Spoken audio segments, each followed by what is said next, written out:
Class 10th में हम लोग फिजिक्स पढ़ रहे हैं। क्या पढ़ रहे हैं? फिजिक्स, यानी कि भौतिकी, जिसको हम चैप्टर का नाम कहें तो क्या है जी? मानव नेत्र। ये 10वां क्लास का है, ह्यूमन आई है। ठीक है, आपका पीछे वीडियो में आपको मानव नेत्र क्या है ना, उससे संबंधित है ना आपको बताया गया है। आप पिछली वीडियो में देख लीजिएगा एक बार, तब आपको ये वाला समझ में आएगा। बोलो कोई दिक्कत है? नहीं। बाकी देखिए इधर आपका यहाँ पे लिखल है जलीय द्रव्य। जलीय द्रव, जलीय द्रव किसको बोलते हैं? तो जलीय द्रव बोलते हैं है ना, नेत्र लेंस और कॉर्निया के बीच में एक द्रव्य भरा रहता है। आपको बताया गया था कि नेत्र लेंस है ना और कॉर्निया के बीच में क्या रहता है? द्रव्य रहता है। उसी को हम लोग कहते हैं जलीय द्रव्य। क्या कहते हैं? जलीय द्रव्य। बात समझे? तो वही लिखा है कि नेत्र लेंस और कॉर्निया के बीच में एक द्रव्य भरा होता है और इस द्रव्य के कारण नेत्र में आंसू बनते हैं। अगर पूछेगा कि नेत्र में आंसू बनते कैसे हैं, तो नेत्र लेंस और कॉर्निया के बीच में जो नेत्र लेंस, बाबू नेत्र लेंस और कॉर्निया के बीच में क्या भरा रहता है? एक द्रव्य भरा रहता है ना, और उसी को हम लोग क्या कहते हैं? जलीय द्रव्य। और वही जलीय द्रव्य के कारण हमारी आंखों में क्या बनती है? आंसू। क्या बनती है? आंसू। बात समझे? अरे बात समझ में आया है ना? तो वही द्रव्य के कारण हमारी आंखों में क्या बनता है? आंसू बनता है। इस द्रव्य को ही जलीय द्रव्य कहते हैं। नेक्स्ट है आपका आइरिस, जिसको हम परितारिका कहते हैं। कॉर्निया के कॉर्निया के पीछे एक छिद्रपट होता है जिसे आइरिस कहते हैं। कॉर्निया के पीछे क्या होता है? एक छिद्रपट होता है, उसी को हम लोग क्या कहते हैं? आइरिस कहते हैं। माने छिद्रपट होता है, वही छिद्रपट को हम लोग क्या कहते हैं? आइरिस कहते हैं। बात समझे है ना? आइरिस, आंखों का रंग आइरिस के कारण नीला, भूरा या काला होता है। तुमसे पूछेगा है ना, सवाल करेगा कि किसके कारण, किसके कारण आंखों का रंग नीला, भूरा, काला। कोई कोई का आंख आप देखे होंगे भूरा है ना, कोई कोई का नीला और कोई कोई का काला होता है ना आंख, है ना। जिसका भूरा और नीला होता है अच्छा लगता है देखने में, नहीं नीला अच्छा माना जाता है, बहुत अच्छा लगता है देखने में। जो आंख का कलर होता है, बात समझे, नीला, भूरा और काला, तो ये कौची के कारण हो जाता है? आइरिस के कारण।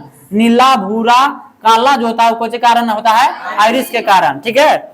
नेक्स्ट है कचाव द्रव्य किसको बोलते हैं? तो नेत्र लेंस के पीछे, नेत्र लेंस के पीछे जो नेत्र लेंस हम बनाए थे है ना, जब लेंस बनाए थे उसमें, सॉरी जब हमने आंख बनाए थे तो आंख में जो यहाँ था आपका है ना इस प्रकार का है ना, तो यहाँ नेत्र लेंस के पीछे जो है, ये नेत्र लेंस के पीछे हो गया, तो यही पीछे कौन सी भरल है? कचाव द्रव्य। क्या भरा हुआ है? कचाव द्रव्य। तो नेत्र लेंस के पीछे पाए जाने वाले द्रव को क्या कहते हैं? कचाव द्रव्य कहते हैं। बात समझे? यानी नेत्र लेंस के पीछे पाए जाने वाले द्रव्य को क्या बोलते हैं? कचाव द्रव्य कहते हैं। बोलो कोई दिक्कत है?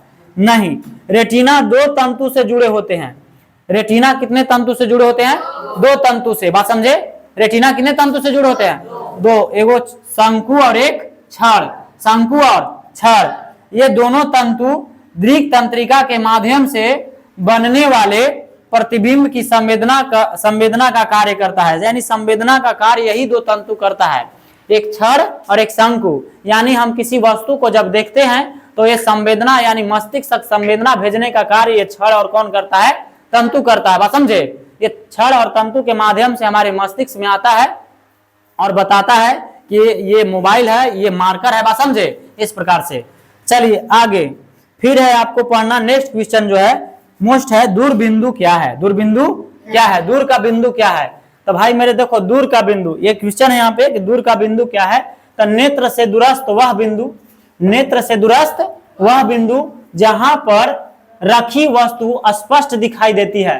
यानी कि दूर पर रखी वस्तु जब स्पष्ट दिखाई देगी तो उसको हम लोग क्या कहेंगे? दूर बिंदु कहेंगे। यानी कोई वस्तु दूर पर है, वो है ना साफ साफ बढ़िया से दिखाई दे रहा है ना, तो उसको हम लोग क्या कहेंगे? दूर बिंदु। बात समझे? क्या कहेंगे? दूर बिंदु। और सामान्य आंख की दूर बिंदु क्या होती है? अनंत होती है। यानी अनंत तक मनुष्य देख सकता है। बात समझे? यानी मनुष्य जो है कहां तक देख सकता है? अनंत तक। बात समझे? अनंत का मतलब कोई पता नहीं है। बात समझे? अरे बात समझ में आ रहा है? हाँ। नेक्स्ट है कि अस्पष्ट दृष्टि की न्यूनतम दूरी, ये था आपका दूर है ना, और यह आपका न्यूनतम। तो देखिए, वह न्यूनतम दूरी जहां रखी वस्तु को सामान्य नेत्र द्वारा आसानी से देखा जा सके। यानी निकट कोई वस्तु रखा हुआ है, उसको हम आंखों से अच्छा से देख पा रहे हैं, है ना।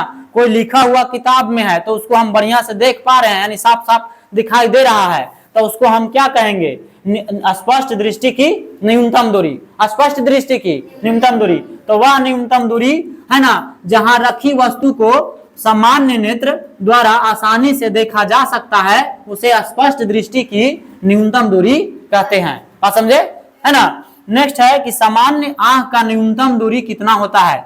25 सेंटीमीटर। ऐसा मोस्ट VBI क्वेश्चन है, ऑब्जेक्टिव में पूछेंगे यहां से कि सामान्य आंख का दूर बिंदु क्या होता है? अनंत। और सामान्य आंख का न्यूनतम दूरी क्या होता है? 25 सेंटीमीटर। कितना होता है? 25 सेंटीमीटर। बोलिए कोई दिक्कत है? नहीं। मानव दोनों नेत्र से 180 डिग्री के क्षेत्र पर देखता है। मानव जब दोनों आंख से देख रहा है तो कितना डिग्री के पर देखता है? 180 डिग्री पर। 180 डिग्री पर मानव देखता है। बात समझे। जब एक आंख की बात करता है तो कितना? 150 डिग्री। जब एक आंख से देखता है तो 150 डिग्री पर, है ना। और जब दोनों आंख से देखता है तो 180। बोलिए कोई दिक्कत है? नहीं। कोई दिक्कत है जी?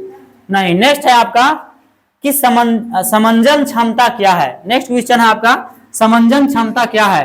तो आंखों की ऐसी क्षमता जिससे नेत्र लेंस की फोकस दूरी अपने आप बदलती है। यानी कि यह एक ऐसी क्षमता है, एक ऐसी पावर है जो नेत्र लेंस, कोची जी, नेत्र लेंस की फोकस दूरी अपने आप क्या होती है? बदलती है, अपने आप चेंज होती है। बात समझे। तो वही बोलता है कि आंखों की ऐसी क्षमता जिससे नेत्र लेंस की फोकस दूरी अपने आप बदलती है, जिससे दूर और नजदीक, दूर का मतलब बहुत दूर, है ना। दूर का मतलब दूर रखी वस्तु और नजदीक का मतलब निकट, है ना। तो ध्यान दीजिए, जिससे दूर और नजदीक स्थित बिंदु को साफ साफ देख पाते हैं। यानी कि नेत्र समंजन क्षमता क्या है? तो ये नेत्र लेंस की एक ऐसी क्षमता है जिससे हम दूर रखे वस्तु और निकट रखे वस्तु को जब हम साफ साफ देख लेते हैं, है ना, तो इसी को हम लोग क्या कहते हैं? समंजन क्षमता। क्या कहते हैं? समंजन क्षमता। एक बार और बढ़िया से देख लो। तो आंखों की ऐसी क्षमता जिससे नेत्र लेंस की फोकस दूरी अपने आप क्या होती है? बदलती है, जिससे दूर और नजदीक स्थित बिंदु को साफ साफ देख पाते हैं। उसी को हम लोग क्या कहते हैं? समंजन क्षमता कहते हैं। यानी दूर तथा नजदीक वस्तु रखे को हम साफ साफ देख पाते हैं, तो उसी को हम लोग क्या कहते हैं? समंजन क्षमता कहते हैं। बोले कोई दिक्कत है? नहीं। चलिए मिटा